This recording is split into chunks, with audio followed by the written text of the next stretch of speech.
the Rock Island Arsenal, so I'm a union person, been a union person for a long time. We had a meeting just a few minutes ago with several labor leaders in the Quad Cities with Senator Sanders. So kind of the topic of my words today are talking about labor and the importance of that. 150 years ago, President Lincoln stated, labor is prior to and independent of capital. Capital is only the fruit of labor and could never have existed if labor had not existed first. Labor is superior to capital and deserves much of the higher consideration. But unfortunately, in today's world, we turn that upside down. Capital, big business always comes before labor. Part of the reason I'm here today is to just talk to you a little bit about Senator Sanders, his lifetime commitment to labor and doing something for the workers of America. My experience with Senator Sanders started in 2012, my exposure to him. Our local union goes to DC every year. We lobby Congress. We go up and meet with our local senators and representatives. When we go to this convention, we get a packet of junk. You've been to conventions and conferences before. You get all these papers and stuff, and you look at them. But in this one instance, there was an essay in there from Bernie Sanders. It talked about income inequality. It talked about the rich paying their fair share. It really resonated with me to the point that of all the junk in the package, I threw all that stuff away, and I kept that one paper. So for probably 4 or 5 years, that paper was in my bag that I brought to work every day. And once in a while, I would read that and use it as kind of inspiration for, hey, there are people in government that are fighting for us. And we need more people like Bernie Sanders fighting for us. More recently, we've seen President Trump and some of the things he's done that are anti-union. As a federal employee, we are now under attack, major attack. There were 3 executive orders signed about a year ago that are going to go into effect in about 2 weeks. Raise of hands, how many people remember Scott Walker and what he did to the people in Wisconsin? It's on the same level as that for federal employees. So my point is, we need people in DC that are going to help labor unions, which in effect help workers raise wages, improve benefits. Here's one quote from Senator Sanders recently, just to tell you what he's thinking. We need elected officials and candidates at every level to get serious about forcefully speaking out for unions. It's not good enough for candidates to say they like workers or the middle class. Okay, ask yourself of the candidates running, how many of them have said similar statements? I mean, we've had many presidents that talk to labor and say they support labor, but in effect, they've taken no actions to really do anything to help labor. So Senator Sanders has been a lifetime supporter of unions. He's a person that's walked picket lines recently. He's come out with his Workplace Democracy Act that's going to make it easier, or would make it easier for people to organize and become union members. So he's definitely somebody that's on labor's side, and it's really critical at this point that we have a president that is not only asking for our support, but is committed to the cause of labor, helping people in the workplace. So on that note, I'd like to introduce Brad. He will introduce Senator Sanders. We believe that Senator Sanders is going to be a union brother that we can count on if he is President of the United States. Thank you.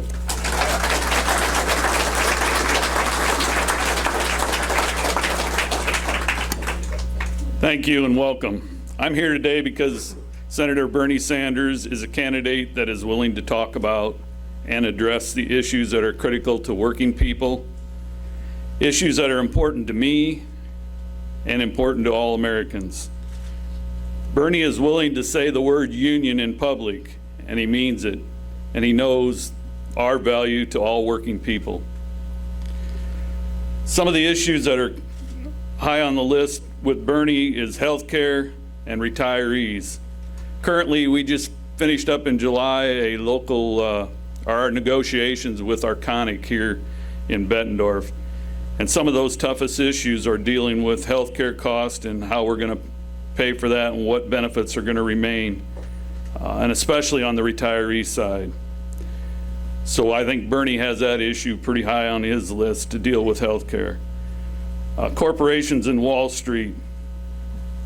In our negotiations, we were not only dealing with the company here and trying to come up with a fair contract, but we had outside interference with equity firms and CEOs that they put in place, and paying these CEOs $1.6 million for a one-year deal. Along with that, 1 million shares of stock options, and a $20 million bonus if he can get the stock price to $30 by the end of the 1 year. So with that, that's kind of the issues you're tackling at the bargaining table, trying to get a decent contract for your members. Also, some of the things in the state of Iowa, public unions. We need to all stick together and have somebody in the White House that's going to stand up and speak out for workers. In 2017, the state legislator here gutted bargaining rights for our public workers. Schools, while we can give tax breaks to major companies or tax rebates to major companies so they're not paying a tax, they're actually getting money back, but we refuse to properly fund our K-2 schools and also cut funding for our universities. And they keep pushing charter schools, which I know is an issue on Bernie's list of things to do too. With that, I'd like to introduce Senator Bernie Sanders.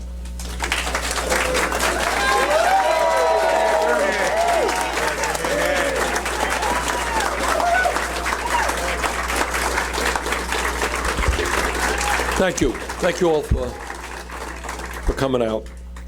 Let me thank Steve and Brad for their introductions. Today I'm going to ask a lot of you. I'm going to ask what no other presidential candidate in modern history has asked. And that is to try to figure out why we are where we are in this country today and what's happened to the working class of this country over the last 45 years.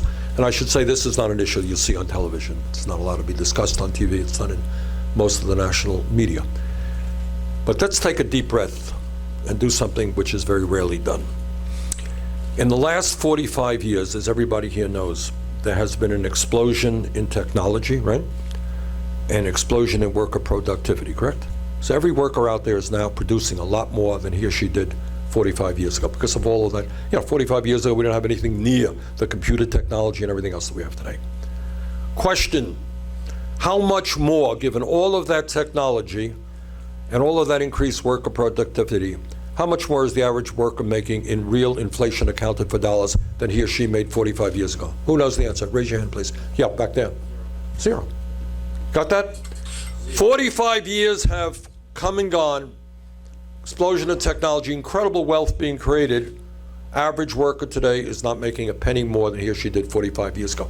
In the good economy of today, where unemployment is relatively low, real inflation accounted for wages and benefits actually lower this year than they were last year in a good economy.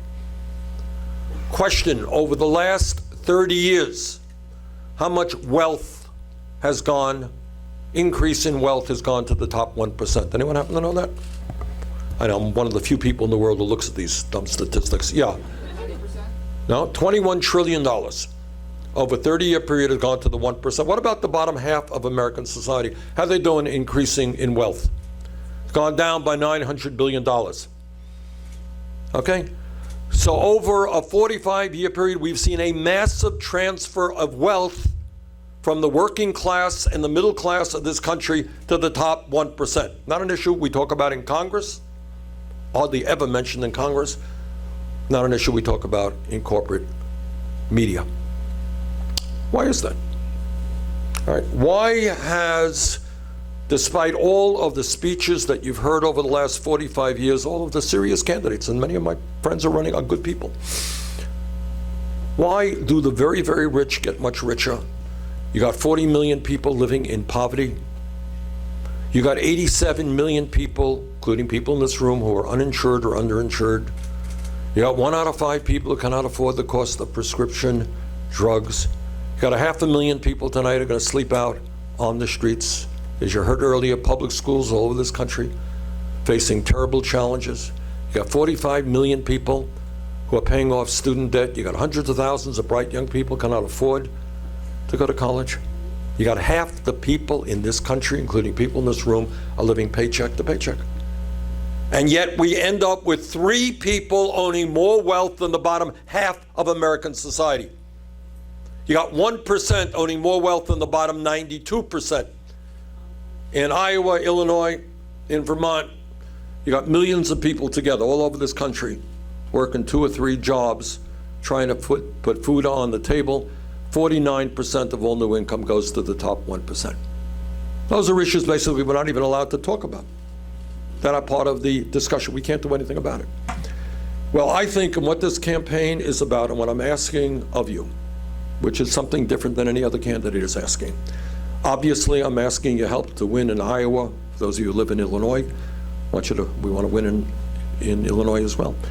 We clearly want to win the Democratic nomination because I happen to believe that I am the strongest candidate to defeat the most dangerous president in American history. So we want your help on that.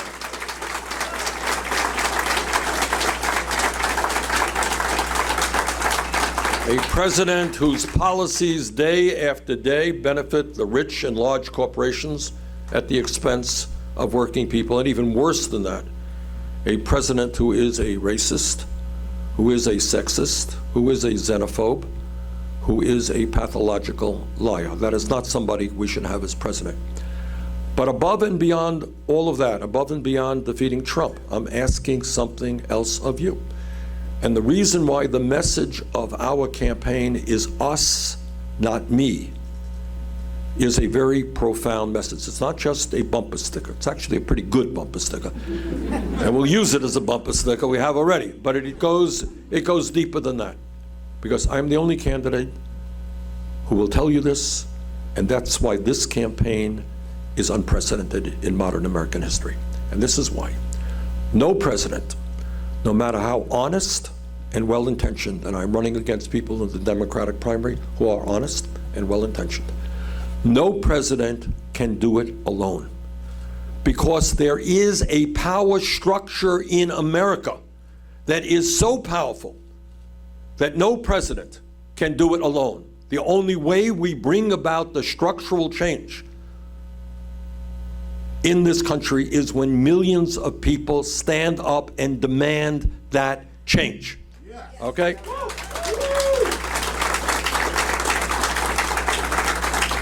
So this campaign is not only taking on Donald Trump and the Republican Party, we're not only taking on the establishment Democrats, we are also taking on Wall Street, because we're going to break up the major financial institutions whose greed has done so much harm to this country. We're going to take on the insurance companies and move to a Medicare for all single-payer program. We're taking on the drug companies whose greed and high prices have resulted in the deaths of many, many Americans. Yes. We're taking on the fossil fuel industry who are destroying the planet. We're taking on the prison industrial complex. We're taking on the military industrial complex. We're taking on the 1%. Other than that, it's not a problem. And then we got to take on the corporate media that is owned by these guys. All right, that's what we're about. And it is not an easy fight. But what Frederick Douglass said, the great abolitionist, said years ago, and I'm paraphrasing him, he said, you want progress without struggle, you ain't going to get it. So I could sit here and tell you all of the wonderful things that I want to do, and you'll nod your head, that's great, Bernie. Oh, you're going to do that? I can't do it alone. The only way we do it is together, and that is what us, not me, is about. All right, I can't go into the boardroom in Wall Street and say to these guys, you know what? Your greed is doing irreparable harm to this country, and I want you to work with me to lower interest rates in this country. I want you to work with me to pay a fair share of taxes. And because I'm so good rhetorically, they're going to say, hey, Bernie, you convinced us. You are right. We have been greedy bastards for too long. We repent. Ain't going to happen. You ain't going to go into the insurance companies and say, Bernie, God, why didn't we think of this? Healthcare is a human right. Damn it if we didn't think of that. We're out of business. We're going to work with you to make Medicare for all. And the insurance companies are going to say, Bernie, really? Do we charge 10 times more for insulin in this country than they do in Canada? Thanks for telling us. We're going to lower the price of insulin. We're going to get those ads off television. That's not the way it works. That is not the way it works. So what this campaign is about is talking about real change. So I'm not here going to give you pie in the sky stuff. What I'm going to here to tell you is I decided to run for president, and it was not an easy decision for two reasons. Number one, what exists in the White House terrifies me. And I have 4 kids, and I got 7 grandchildren, and I will do everything that I can to make sure that Trump is defeated. And I think, as I said earlier, I think our campaign is the best campaign to do that for a variety of reasons. And by the way, every poll that has come out in the last year, I don't think there's been one credible national poll which does not have us ahead of Trump. The last few that were out there, I think, has had us 9% and 7% ahead of him. So I think we can beat Trump for a variety of reasons. But the second reason is that I look around this country, and I had the privilege of going from California to Maine and talking to so many people, and people are hurting, and we cannot continue to ignore the pain of the working class of this country, and we got to stand with them. So let me briefly tell you kind of what our agenda is about and how, unlike Trump, who wants to divide us up, we're going to bring people together, black and white, Latino, Native American, Asian American. Here's the agenda. It ain't complicated. Number one, we are going to focus on income and wealth inequality and create an economy that works for all, not just the 1%. All right, what does that mean in English? It means at the very least, now by the way, when I was in Iowa 4 years ago, and I talked about raising the minimum wage to $15 an hour, remember that? And people go, oh, Bernie, you're crazy. You can't do that, that's too much. But when people begin to stand up and fight for justice, we have people from Fight for 15 somewhere in this room. Who's Fight for 15? Anyone here? Oh, they left, they were in the other room. Okay, done a great job. 7 states have now passed minimum wage of $15 an hour. U.S. House did. And as president, we will certainly do that and make it easier for workers to join unions. All right? We're going to rebuild our crumbling infrastructure. I don't want to tell you the horror stories that many of us go through who fly a lot in terms of our airports, in terms of our roads and our bridges, water systems. If you think Flint, Michigan is the only city in America with a water problem, you are terribly mistaken. Okay? And when I talk about infrastructure, I talk about affordable housing. And it's not only 500,000 people sleeping out on the street, it's people paying 50% of their limited incomes for housing. So we're going to create millions of jobs, decent paying jobs, union jobs, rebuilding our infrastructure. When I talk about working with the working class to rebuild America, we are talking about moving toward health care as a human right, not a privilege. Not a privilege. All right, let me say a word about this. Let me just say a word about health care, and I'm going to stop in a while, and you'll throw your questions out of me. The current health care system, let me ask you all, give me a brief answer here. What is the function of the health care system today? What is its main goal? Yes, sir. It's to extract profit from people. Right, it's to extract, that's not hard, everybody understands it. And the good news is for all of you who own the insurance industry or are CEOs, got some really good news for you. Profits are soaring, and the healthcare industry, the insurance companies and the drug companies last year made over $100 billion in profit. Pretty good, huh? That's fantastic. Now, on the other side of the equation, which is not quite so good, you've got 87 million people who are either uninsured or underinsured. And one of the scandals that takes place when we talk about health insurance, we say, you all have insurance. Yeah, you may have insurance, but you may have terrible insurance, which doesn't cover you when you need it. All right? You're underinsured. You are paying a fortune for the health care that you have. I want you all in your own minds, because you can ask me some questions. Think about what you're paying right now in terms of premiums, in terms of co-payments, and out-of-pocket expenses. Add it all up. And I know it depends on the health of your family over a year, but it ends up to be quite a bit of money. This is what Medicare for All is about. This is the radical idea that the health insurance industry will spend hundreds of millions, if not billions of dollars to oppose. Here's what we do. Right now, we got a program called Medicare, passed in 1965. It is the most popular health insurance program in the country, far more popular than a private health insurance program. What we do over a 4-year period is the following. We expand and improve Medicare benefits to cover what it doesn't cover now, dental care, which is a big deal. Hearing aids, big deal. Eyeglasses, expensive. We cover that. In the first year, we lower the age of eligibility from 65, where it is right now, down to 55. Millions more people. All of you know people who are 60, 62, who are praying they're going to make it to 65, right? And be eligible for Medicare. Okay? We're going to do that. First year, down to 55. Not a radical idea. It is not going to upset the entire healthcare system. That's all we do. Next year, 45. Next year, 35. Fourth year, we cover everybody. That is it. Now, what else? What does Medicare for All mean? It means comprehensive health care needs, including home health care.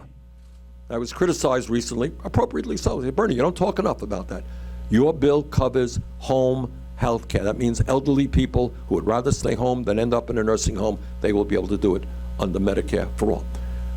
Okay. We cover, there is no, and it's not a radical idea, it's exactly what exists in Canada right now. It covers your right to go to any doctor you want, go to any hospital you want. There are no out-of-pocket expenses. A couple of years ago, I was up in Toronto.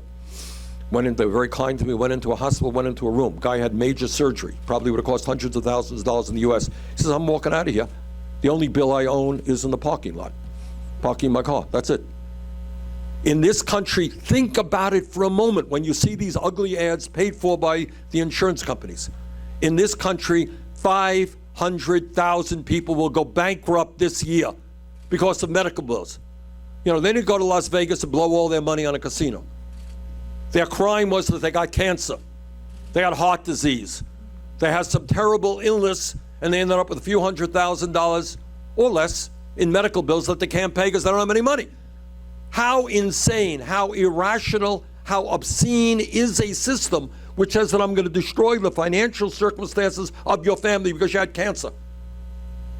That is barbaric. That is what we're experiencing. 500,000 people.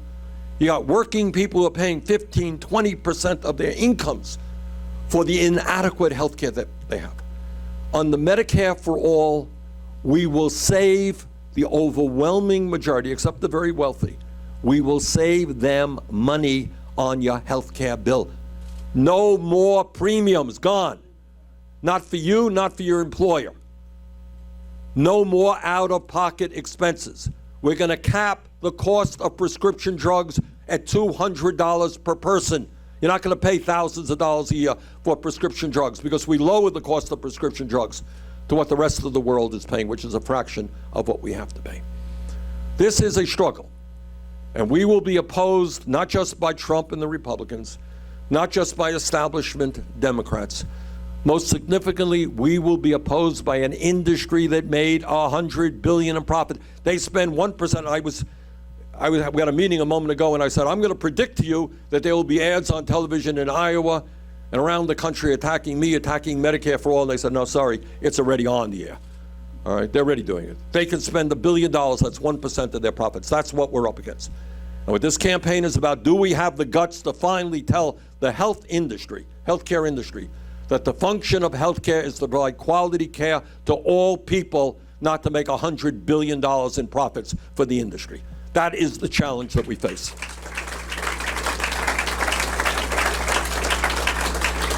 Okay? In terms of education, radical idea. Just joking, it is not a radical idea. We're going to make public colleges and universities tuition free. 4 years ago I was here, seemed like a radical idea, ain't so radical anymore. Communities all over this country, states are doing it. We are going to cancel all student debt in America. Oh, that's a radical idea. Oh my God, every bloody newspaper editorial page in America. Oh my God, how irresponsible, how radical. Very expensive. Yeah, it is expensive, as a matter of fact. And we're going to pay for it by a tax on Wall Street speculation. All right? We bailed out Wall Street, whose illegal behavior caused the worst economic downturn in the modern history of this country. They can help the working families of this country right now. So that is a little bit. And I didn't mention, you got, a little thing like, the future of the planet, climate change. Forgot to mention that. Yeah, we got to deal with that one too. And that means that we have to transform our energy system away from fossil fuel to energy efficiency and sustainable energy in order to make sure that our kids and our grandchildren grow up in a livable and healthy planet. And when we do that, we create millions more jobs in terms of energy efficiency, making our homes, we retrofit our homes and our buildings, improve our transportation system, move the wind, and Iowa's doing a great job on wind, we can do better, wind, solar, and other sustainable energies. All right, let me conclude by just saying this.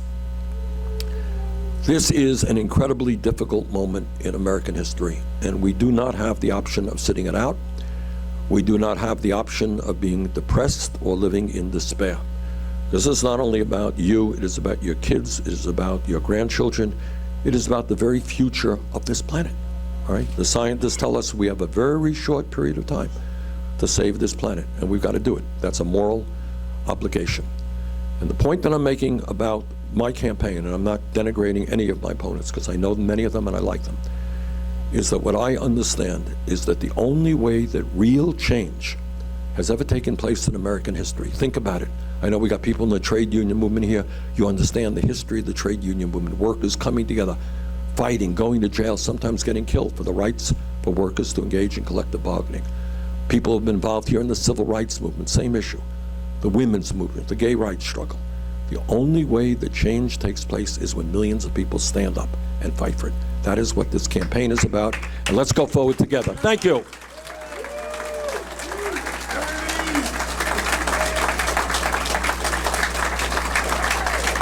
Thank you very much. Okay, thanks. Thank you very much. Okay, questions, comments? I think we got a question. Just stand up and give us your name if you could, please. Sure. I'm Jessica Brooks. I'm from the National Weather Service. National what? The National Weather Service, Good. our employees organization. So we do things to protect the public, and those 3 executive orders that were mentioned earlier have hurt us with trying to protect our employees. So our question to you was, are you going to nix those executive orders right off the bat? Come on, Jessica, that's an easy question. It has to be a wanna make harder sure. one. Look, I think I'm going to have a very busy first day. Because I keep telling everybody what I'm going to do on the first day. I'm going to have a good staff to have that lined up all there. But look, I think it's fair to say that we will counteract virtually all of Trump's executive orders. If he could do things with an executive order, we can undo them with an executive order and do better. But thank you for at this moment, by the way, where we have so many extreme weather disturbances, you guys are playing a profoundly important role in trying to keep America aware of what the hell the weather is about in this moment. So thank you for the work you're doing, and certainly we will stand with you. Okay, I see a woman right there. We'll try to move it as quickly. Yes, ma'am. Stand up, please. Yes. Name, please. My question is about polls, national polls. Yeah. If in 2018, people under the age of 49 outvoted people over, thank you. This woman is a genius. Okay. Why are the polls, like Monmouth recent poll, polling 63% of people over the age of 60? Isn't that propaganda? Wouldn't it be kind of couldn't it kind of be like election interference? All right. Oh, my goodness. All right, look, let me just say a couple. Polls are polls. And great polls with good pollsters who try to do a good job. Others, not so good, and everybody recognizes that. And in this particular election, what is kind of unique, and I'm not happy about this, I wish it were different, we do, in almost all of the national polls, we win, sometimes with big numbers, people 50 years of age or younger. And we got to work on it, and I need help on it. We are not doing well, and this is the truth with people 70 years of age or older. We're doing not well at all, and I got to work on that. Because I want them to know what we are standing for, and expanding Social Security and expanding Medicare for all what it means. But we're not doing well. So to indicate you, if I do a poll and my emphasis is on older people, I can tell you who the pollster is by how we're going to do. Okay? And some of the polls have focused on that. If you look at polls which put what I think is a proper emphasis on who will likely come out to vote. And thank God we are seeing more younger people in 2018 participating, and we got to do the future of America means we got to get more of those young people out. But if your poll emphasizes older people, number one. Number two, we do better with what we call non-traditional voters. If you go to our rallies and you say, well, do you guys vote all the time? Well, no, we don't. We're not all that impressed by what's going on politically. We don't. But we're supporting you, Bernie. And if you say, well, have you voted in the last couple of Democratic primaries? A lot of our people have not. For better or worse, they have not. And they will be excluded from that universe. So polling is polling, and some of it will be, I suspect, accurate, and some of it not. And we got 6 months to go before the election. I wouldn't worry about it. But I think what I do find interesting is very often when there is a poll that doesn't work for us, there's a lot of media coverage about that. When there's a poll came out, I think in New Hampshire, had us 5 or 6 points ahead in New Hampshire, didn't get a whole lot of attention. But that's another thing, and that's when you take on the establishment. Look, when you're taking on the establishment, you're taking on the establishment, and that's about it. Yes, a gentleman right here in his hard hat. I'm a UAW member, and I have a question. You want Medicare for all, but as a member of the UAW, we get our health care provided to us. So you want to put us on socialized health care and get taxed more for it while we get it for free, basically, from our employer, which I'm kind of worried about because why What would was I... your wage increase last year? We get... I just got hired on about 1.5 years ago, so... Okay, let me answer the question. Got it. Okay, we hear this occasionally. All right. First of all, just so you know it, it's not socialized medicine. Okay. Okay. You can put the mic down. It's okay. Okay. All right. Sit down. Relax. Okay. What's your name? Seth. Okay, Seth. You will go under our Medicare for all. Medicare exists, right? Do you think that's socialized medicine? It's a government-controlled program, but it's not socialized. In UK, they have a popular program. It is socialized medicine. That means the government runs the hospitals and physicians work for the government. That's not what we have. This is, the only difference you can add is the different color of your card. All right, you go to any doctor you want, same doctor, same hospital. That's number one. Number two, the program that I'm advocating will be far more comprehensive than the program you have. There will be no deductibles. There'll be no premiums, no copayments. And here is the advantage of what I am offering to you, is that the UAW and every other union in this country will be able to sit down and negotiate with its employer. Not healthcare, because mark my words, and I don't know your contract, obviously, but I do know that virtually every union, when you sit down, correct me, you got union people, who's in the unions here? All right, would I be correct in saying that virtually every union negotiation focuses on healthcare to a significant degree? All right, I'm seeing a lot of nodding heads here. All right, so the employer says, okay, we are prepared to give you a 3% increase in your wages. Oh, but by the way, your deductible is going up and your copayment. Is that right? Okay, so that's the story. And then the union, so you get a 3% increase in your wages, but guess what? You're paying 3% more for health care. You got nowhere in a hurry. That is why real wages in America for workers like you have not gone up in 45 years. One of the reasons for that is workers, you may have a good deal, and that's great. The guy next to you may not. So what we are saying is we're going to take health care off of the table. Your union can start negotiating for wages and working conditions and pensions, by the way, which we have given up an enormous amount on. All right? Okay. I see a hand, young lady right there. Yeah. Hi, my name is Mara. I go to the University of Texas at Austin. And You're a long way from home, Maura. yes. My mom is stationed at the Arsenal here, but I had a question. How will the government regulate propaganda online? Sites like 4chan and 8chan have become websites for violent extremists to post their memoirs, spreading their messages of hate. And Russia has been suing divisions into our country for a long time, especially through social media outlets. Will there be more restrictions and guidelines for websites to abide by? The answer is yes.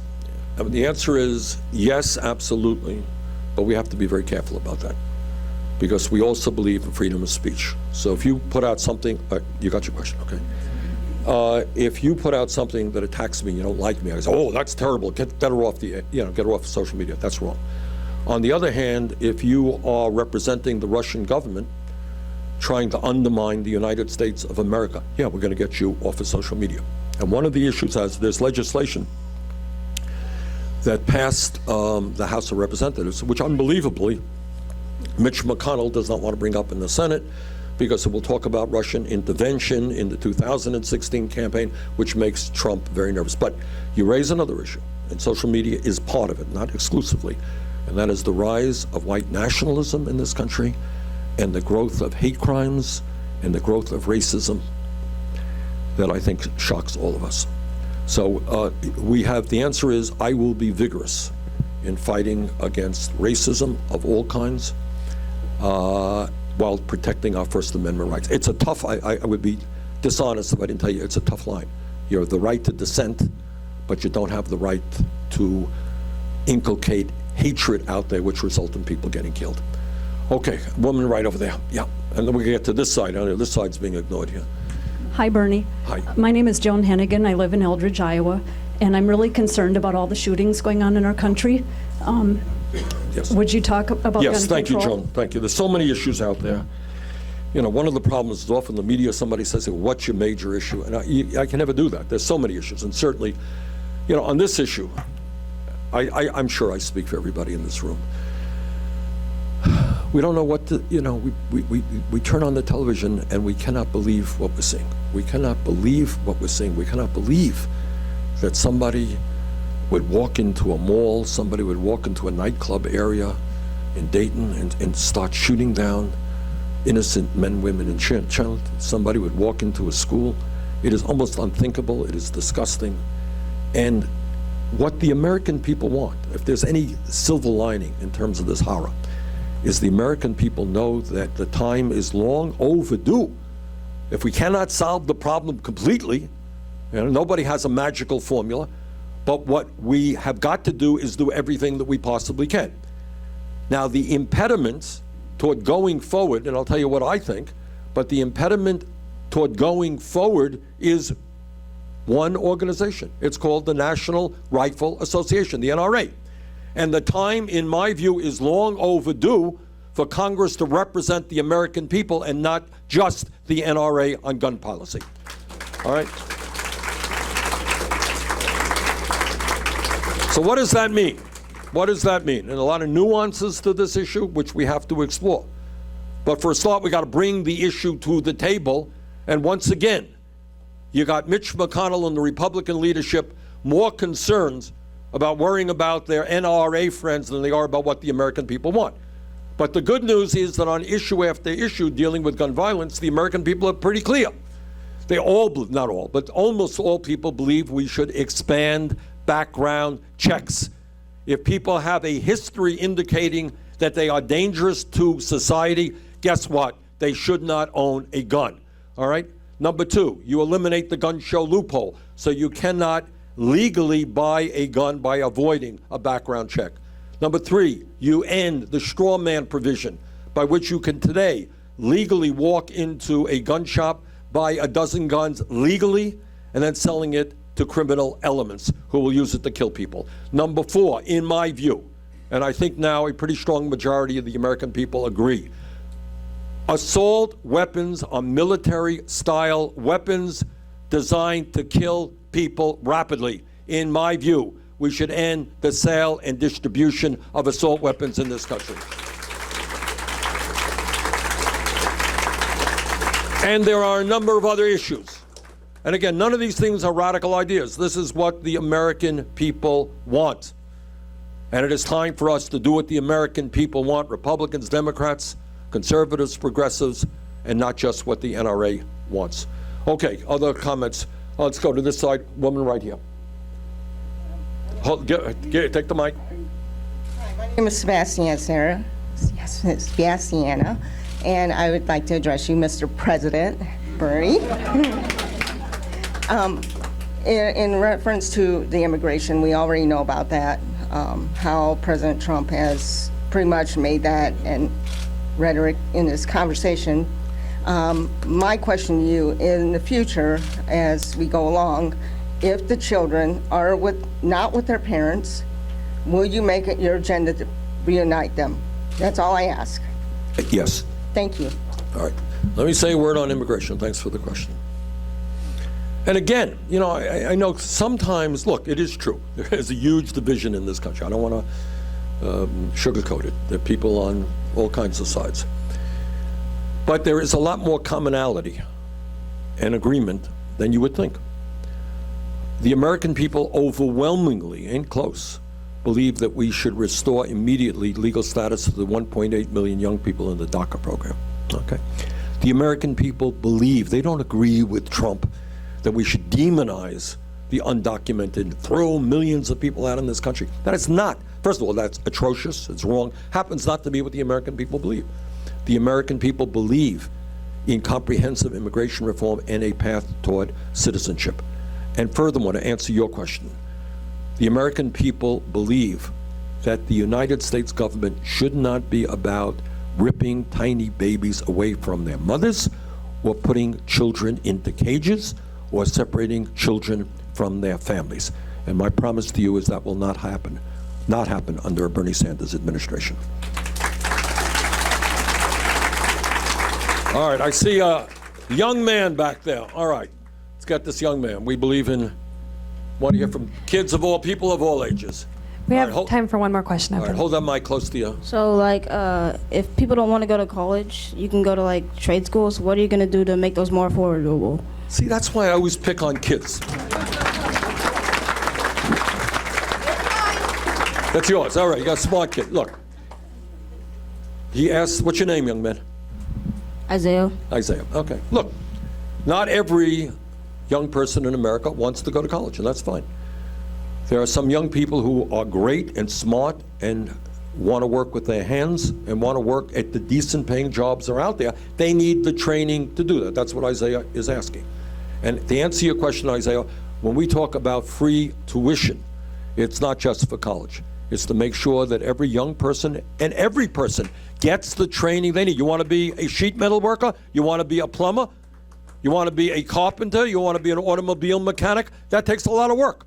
And we're going to make sure that training is available to you. And the other thing we're going to make damn sure is that instead of spending $80 billion a year locking up people in this country, we're going to invest some of that money to make sure that our kids get the best education in the world. So, what's the story? Misty, we got one more, or? This would be the last one. Okay. So I might as well make the best of it. That's a two-part It's an question. 18-part question. All right. This guy sounds like a politician already. All right. Yeah. I had a question. Number one, I haven't heard any candidate address the real issue why the NRA and other organizations don't mind the selling of weapons. I mean, as far as bazookas, whatever the case might be. The real issue is that they have a real distrust of the government. Why hasn't any of you said that these people in a real sense are the ones that are unpatriotic? Good. Because they are actually afraid of the government, and there's nothing that they would allow that would impede the possibility of getting weapons to protect. Now, personally, concealed weapons, no problem. I have nothing for legalized weapons. But when it comes to those assault weapons, why isn't anybody saying that these people are not getting them for protection, they're not getting them for hunting, they're getting them because they're afraid of the government? Good. That's part one. By the way, then, but they love the United States. They claim that they love the United States military, right? Yes. They love America, but they hate the government, the people who determine whether or not we go to war. Got it. That's what my conservative friends tell me. That's what the bottom line is when it comes to that. So why isn't that pointed out in some of these debates? That this is actually the bottom line. That's a question. Well, there's a look. The people who fuel the anti-government rhetoric, they say, these are the people who want to, the billionaires who don't want to pay any taxes. We hate the government. Get the government off of our backs. Oh, by the way, except for a woman's right to control her own body, but that's something else. All right. But we hate the government, and we don't want to pay any more taxes. And those are the billionaires who do not want to pay any more taxes, and their taxes are going down. Large corporations, companies like Amazon don't pay a nickel in federal taxes. And when you talk about anti-government rhetoric, what they're saying is let's deregulate Wall Street, allow the large banks to become even bigger. Let us deregulate large corporations so they can pollute our water, our air, and our land. That's really what they are talking about. So what they do is come up with an ideology and a narrative which ends up making the rich richer.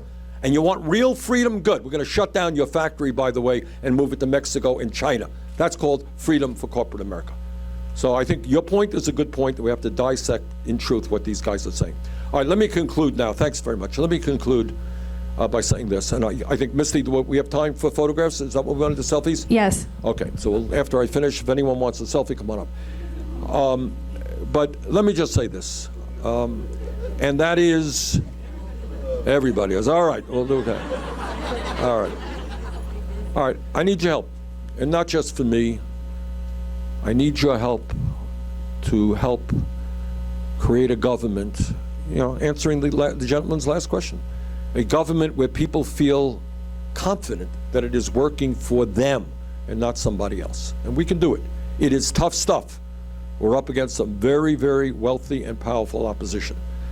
But if we are prepared to stand up to Trump's desire to divide us up, and if we are prepared to come together around an agenda that works for all, I am absolutely confident that we can not only defeat Trump, but we can transform this country, and that is what this campaign is about. And thanks so much for being here this morning.